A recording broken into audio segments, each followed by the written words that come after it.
Alright, time for another Indiana Jones novel. Finally. Indiana Jones and the Unicorn's Legacy by Rob MacGregor. This is his fifth original novel in this series that was released by Bantam in the early 90s, and it's his second to last. Like, there's only one novel left after this one, and I'm excited to get to it because I have enjoyed all of his books, some more than others, obviously. And I was curious about Unicorn's Legacy because the title is ridiculous and funny and kind of intriguing, I guess. So I was curious to see what is the story?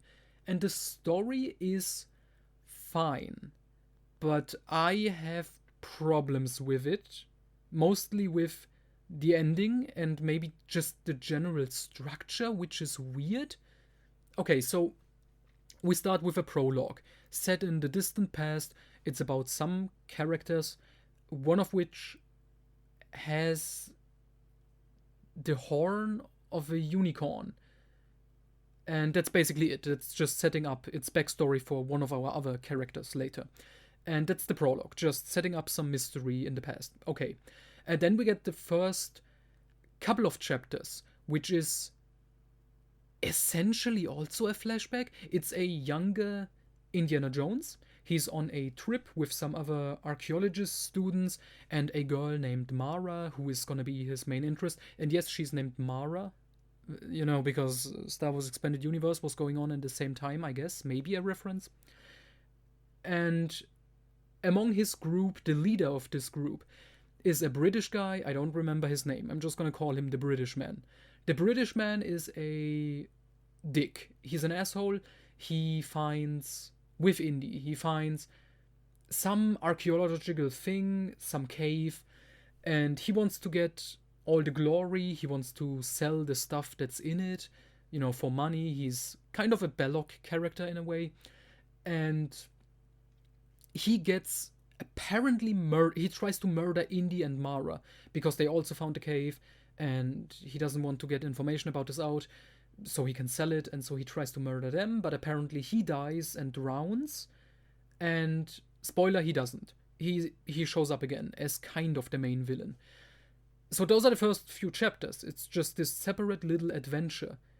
And then we have a jump in the future, like a couple of years. I think like 3 years or something. And Indy is supposed to meet Mara again. They haven't seen each other, but they have written like letters to each other, and they want to spend some time together doing some archaeological stuff maybe. And then it turns out the British man is trying to lure both of them to the same place because he's on the hunt for the horn of the unicorn, which Mara knows where it is because it's tied to her family and her family history. And the unicorn's power is apparently that it gives everyone extreme fortune and luck, and all your dreams will come true if you have the unicorn horn. But it's like a karma thing, and for every good thing that happens, something very, very bad will happen. And the British man is working for some weird terrorist guy who's very much a side character at first. And then the next couple of hundred pages is Indy and his buddy Jack Shannon, who we already know from the previous books, who kind of half-assedly just shows up in the story. It doesn't feel natural at all. It's like Indy was gonna meet Mara, but then part of the plot is like, oh no, she didn't think he would show up, so Indy went alone, but he was like, I'm gonna spend some time there on a vacation. I'm just gonna take Jack with me because why not?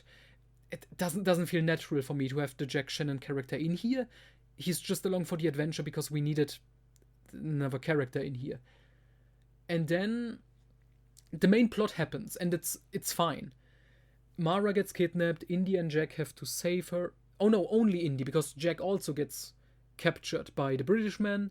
And then this plot happens, and Indy finds the unicorn's horn and everything. And it seems like, okay, the story is going straight forward now. But then I got to a point where it's like, The British man gets defeated. I'm not gonna spoil what exactly happens, but he gets defeated, and it's like, oh, the story's over. Mara was saved, and Jack is safe, and Indy is there, and everything seems to be fine.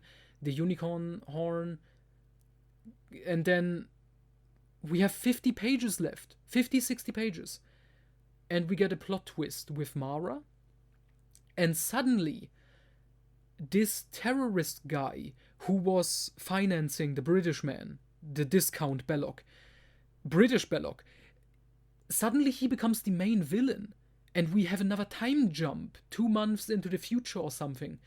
And Indy is now having to save the unicorn's horn from the terrorist guy, and Mara is also involved. And it's like, I don't know. This doesn't feel right. This feels tagged on.